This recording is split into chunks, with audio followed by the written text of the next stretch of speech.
Hello, and welcome back to the Crime Reel. For this week's true crime narration, we shall be looking at the life of George Trepal. He was a member of Mensa who unfortunately used his incredible intellectual gift for evil instead of good.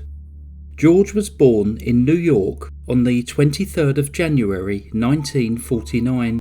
He was the only child of a New York policeman and elementary school teacher. He had a happy childhood, and from a young age it became clear that he was incredibly intelligent. He graduated from Clemson University in South Carolina in 1972 with a degree in psychology. Whilst at university, he reportedly experimented with illegal drugs, and it is believed that he was responsible for others experimenting with different substances. Sometimes these were without their knowledge. Various stories circulated, such as when George and a friend went on a road trip and picked up some hitchhikers. They gave them cookies laced with drugs in order to observe their reactions. On another occasion, it is understood that George believed other students had been sneaking into his dorm room. As a result of this, he coated his door handle with hallucinogens which would be absorbed into the skin in order to teach the trespassers a lesson. In 1975, George was arrested for his part in running a large methamphetamine lab, where his knowledge of chemicals was put to use in the production of illegal drugs. He was convicted and spent almost 3 years in prison. After his release, it seemed that George had turned his life around. With an IQ believed to be over 150, he became a member of Mensa, and in 1980 he met a lady by the name of Diana Carr through the personal advertisements in a Mensa newsletter.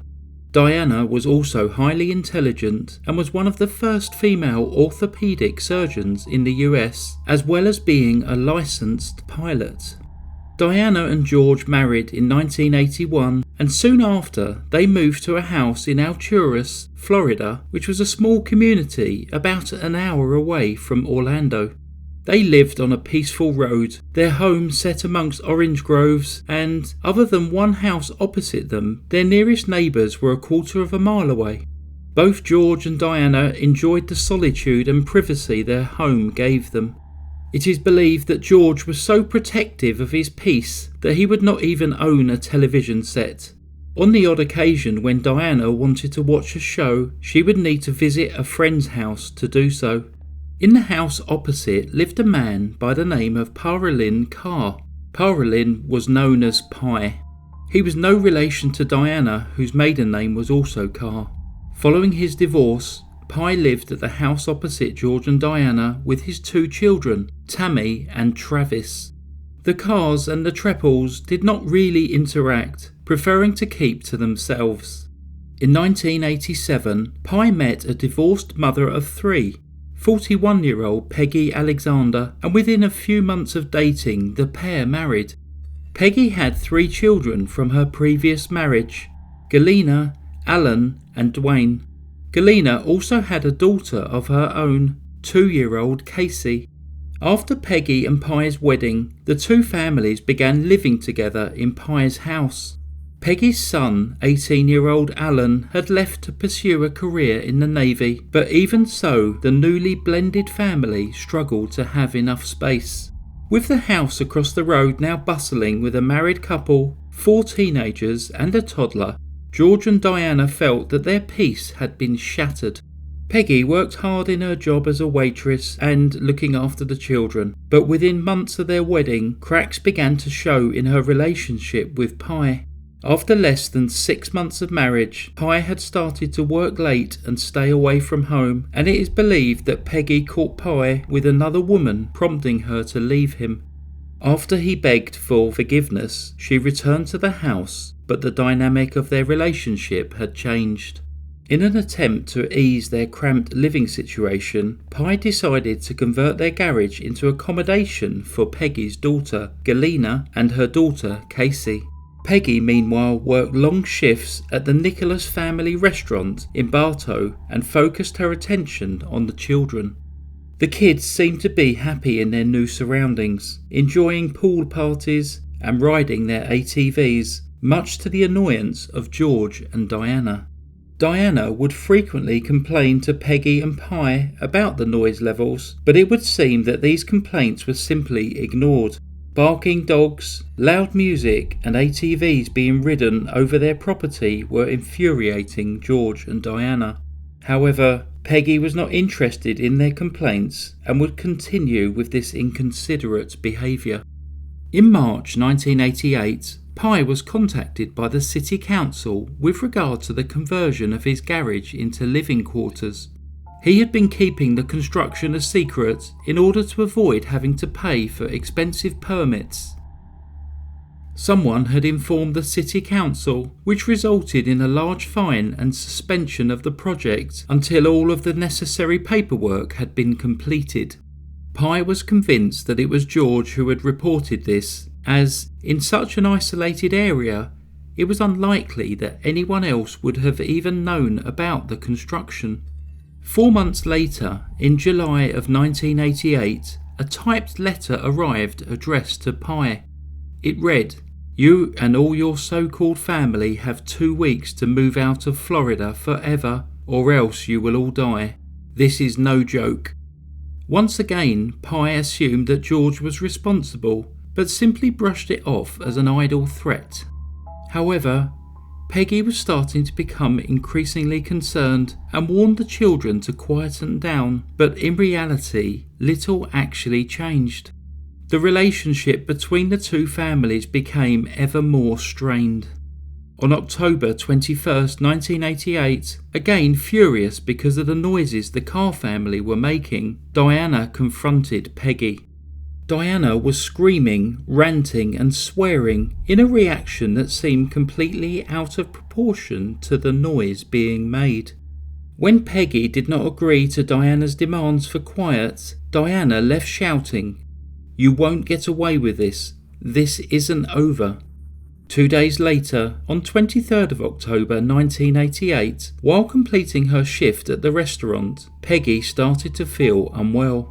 She had pains in her chest, difficulty breathing, and her limbs started to feel numb. She returned home, but her symptoms worsened. She started to vomit and was in agonising pain, so Pye took her to Bartow Memorial Hospital. By now she felt as though she was on fire, and despite the doctor's best efforts, they could not establish what was going on. After 3 days at the hospital, her symptoms began to subside and, still without a diagnosis, she was discharged. However, it wasn't long before her symptoms returned with a vengeance. On the 30th of October 1988, Peggy was admitted to Winter Haven Hospital. By this point, she was unable to talk, with her only means of communication being sign language. Paralysis gradually took over her body. As Peggy's condition continued to deteriorate, both Dwayne and Travis began to show similar symptoms, and they were soon both admitted to hospital. The doctors were puzzled as to what was causing such a severe illness within this family. Another worrying symptom then appeared. Peggy's hair was starting to fall out in large clumps. Suddenly, the illness began to make sense. A urine sample was tested, and it was confirmed that Peggy had been poisoned with thallium. Thallium is a highly toxic chemical which was banned in the US in 1972, having previously been used in products such as rat poison and insecticide. It is both tasteless and odourless, and ingesting as little as 1 gram can kill an adult. People who ingest large amounts of thallium over a short period of time suffer from vomiting, diarrhea, and hair loss. Thallium also affects the nervous system, lungs, heart, liver, and kidneys, leading to a slow and incredibly painful death. Peggy was found to have over 20,000 times the natural normal amount of thallium found in the body. She lapsed into a coma within a week of being admitted to hospital. Doctors realised that something or someone was poisoning the family. The Carr's house and garden, foods, water supply and cleaning products were all thoroughly checked. Over 400 samples were taken from their property. Just one of these samples tested positive for thallium. Under the kitchen sink, investigators found what was left of an 8-pack of bottled Coca-Cola. 3 of the bottles were full and 4 empty bottles were also retrieved. All were found to have varying levels of thallium. Peggy had consumed 1 bottle before she came ill the first time, and then, after she was initially discharged from hospital, she had consumed a 2nd bottle in an attempt to keep her fluid levels up. The Coca-Cola company were contacted, but with no other reports of problems, it was quickly established that it was impossible for only 1 8-pack to be contaminated. When the bottles were examined further, microscopic tool marks were found on the caps, proving that they had been removed and reattached. Someone had deliberately tampered with this particular 8-pack.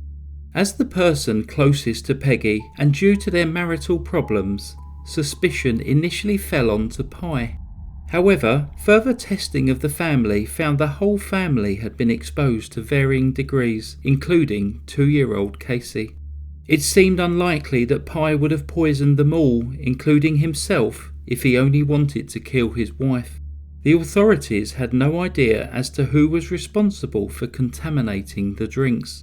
Strangely, no one in the family could remember purchasing the Coca-Cola, as they would generally buy Pepsi. However, with such a busy household, no one questioned it, as they all simply assumed that someone else had bought them. There seemed to be little in the way of leads until detectives found the threatening note that the Carr family had received several months before shoved into a drawer. The content of the note, the fact that Pye's name had been spelt correctly, and the formatting of their unusual address being right, led the police to the conclusion that it had been sent by a local. They began interviewing people in Alturas, never mentioning the note when they did so. One interview stood out. On the 22nd of December 1988, they interviewed George Trepal.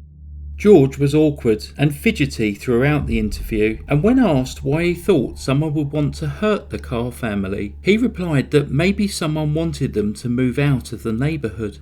No one else had said anything like this, and it matched the sentiments of the earlier threatening letter exactly. George became the prime suspect. Further investigation uncovered that George had lied to the police about his daily whereabouts.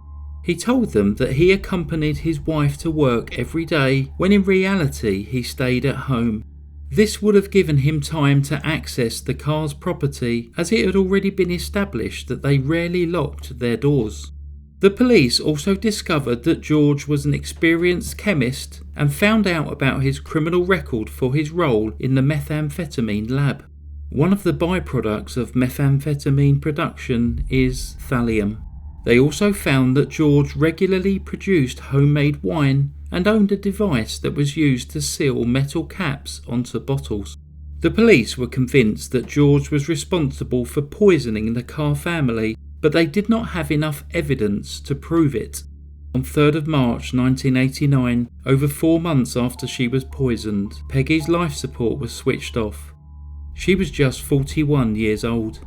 Still unable to prove George's guilt, the police devised an undercover operation in the hope of being able to gather enough evidence to secure a conviction.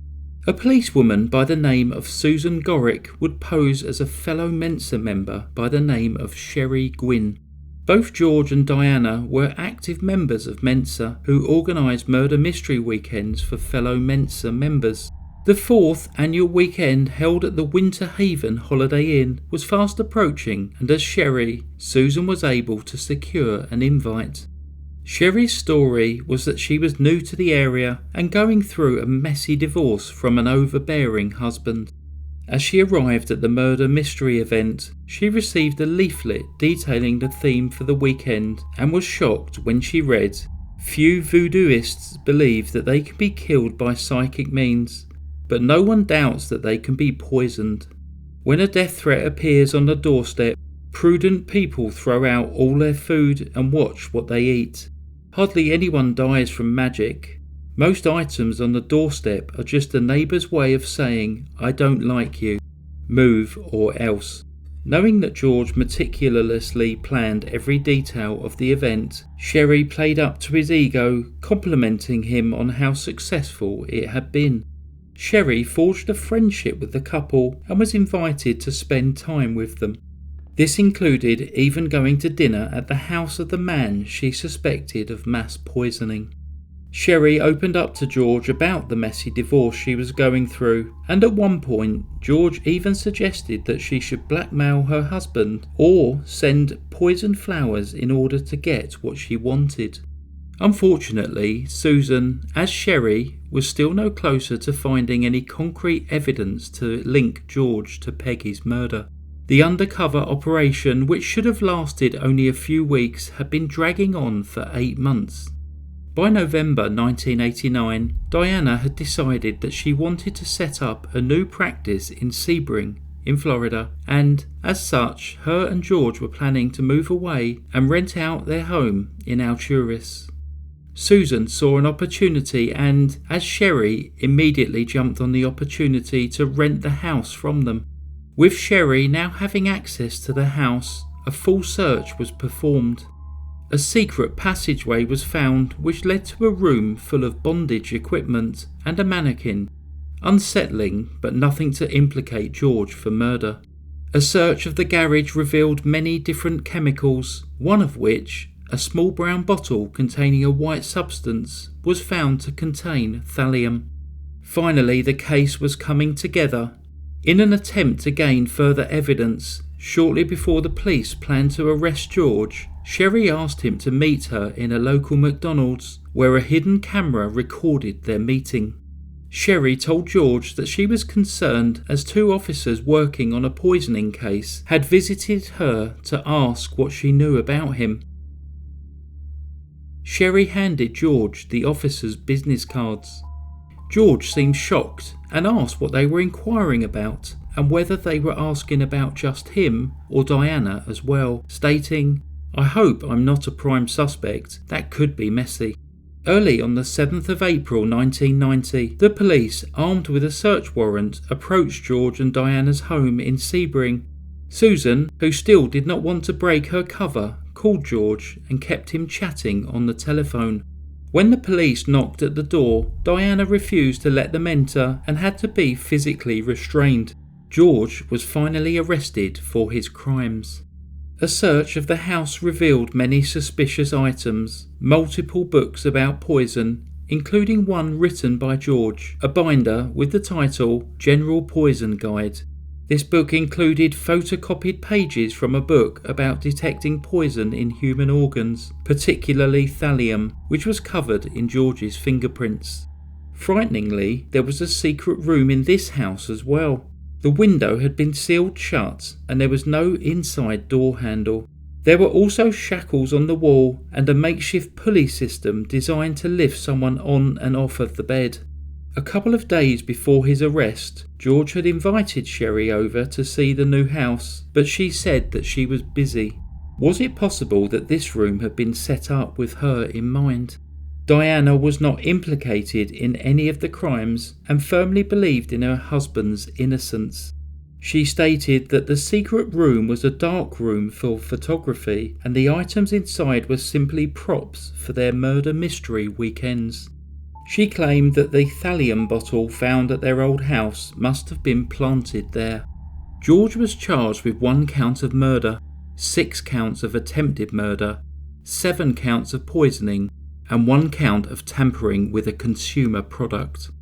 The case went to trial early in 1991, at which point George learnt for the first time that Sherry was actually a policewoman by the name of Susan Goreck.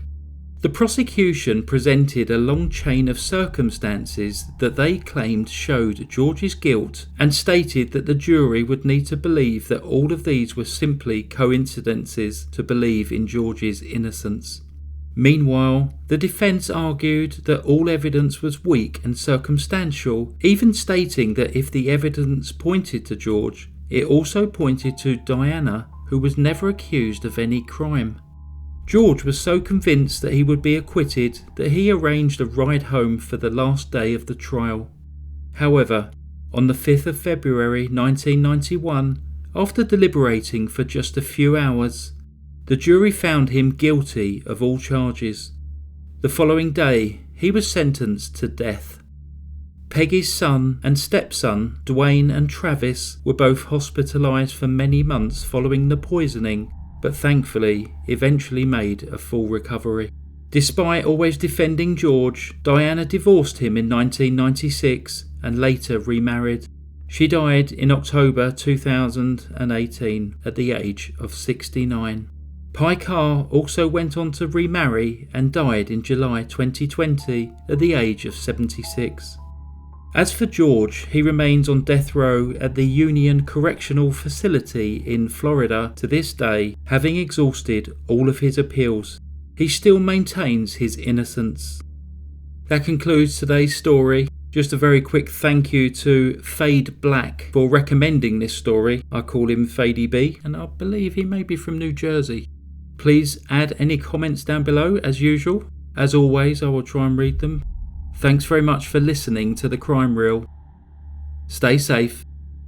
Goodbye. Psst. If you were to have a secret room, what would you have in it? Or as an alternative question, do you know what your IQ is? Goodbye.